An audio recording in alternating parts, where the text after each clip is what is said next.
नमस्कार दोस्तों।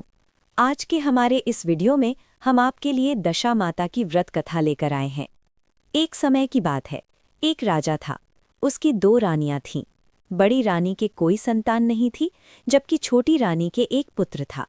राजा छोटी रानी और राजकुमार से बहुत प्रेम करता था। ये देखकर बड़ी रानी छोटी रानी से ईर्ष्या करने लगी। उसके मन में राजकुमार के प्रति द्वेष उत्पन्न हो गया और वो राजकुमार के प्राण लेना चाहती थी। एक दिन राजकुमार खेलते खेलते बड़ी रानी के आंगन में पहुंच गया। उस समय बड़ी रानी आंगन लीप रही थी। अवसर देखकर उसने राजकुमार के गले में एक काला सांप डाल दिया। लेकिन छोटी रानी दशा माता का व्रत करती थी और राजकुमार पर दशा माता का आशीर्वाद था। दशा माता की कृपा से वो सांप बिना कोई नुकसान पहुंचाए राजकुमार के गले से उतरकर चला गया। दूसरे दिन बड़ी रानी ने लड्डुओं में जहर मिलाकर राजकुमार को खाने के लिए दिया। जैसे ही राजकुमार लड्डू खाने लगा, उसी समय दशा माता एक दासी के रूप में प्रकट हुई और उन्होंने राजकुमार के हाथ से लड्डू छीन लिया। इस प्रकार बड़ी रानी का ये प्रयास भी असफल हो गया। अब बड़ी रानी को और अधिक चिंता होने लगी कि किसी तरह राजकुमार को कैसे मारा जाए।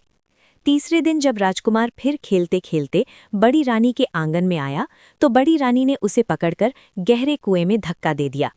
लेकिन दशा माता ने बीच में ही राजकुमार को पकड़ लिया और उसकी रक्षा की। उधर पूरे राजमहल में राजकुमार की खोज होने लगी।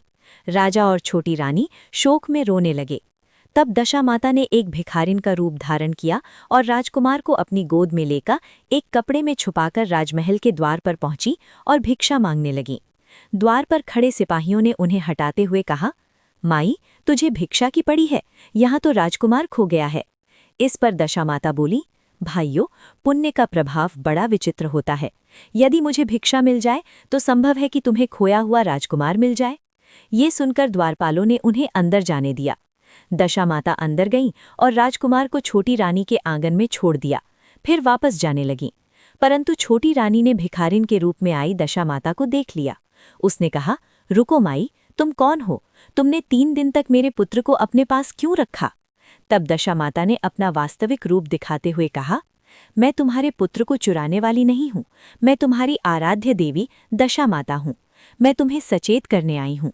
बड़ी रानी तुमसे ईर्ष्या करती है और वो तुम्हारे पुत्र के प्राण लेना चाहती है। इसके बाद दशा माता ने बड़ी रानी की सारी करतूत छोटी रानी को बता दी।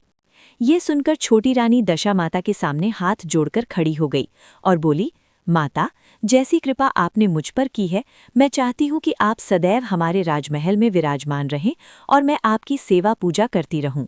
इस पर दशा माता बोली, मैं किसी एक के घर नहीं रहती। जो श्रद्धा और भक्ति से मेरा स्मरण करता है, मैं उसके हृदय में निवास करती हूँ।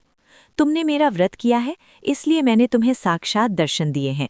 अब तुम सुहागन स्त्रियों को बुलाकर विधिवत आदर सत्कार के साथ भोजन कराओ और नगर में ढिंढोरा पिटवा दो कि सभी लोग मेरा व्रत करें। ऐसा कहकर दशा माता अंतर्ध्यान हो गईं। हे दशा माता, जैसी कृपा आपने छोटी रानी पर की, वैसी ही कृपा इस कथा को कहने, सुनने और हुंकार भरने वाले सभी भक्तों पर करें। जय दशा माता। अगर आपको ये कथा पसंद आई हो तो वीडियो को लाइक करें, शेयर करें और हमारे चैनल को सब्सक्राइब करना ना भूलें। धन्यवाद।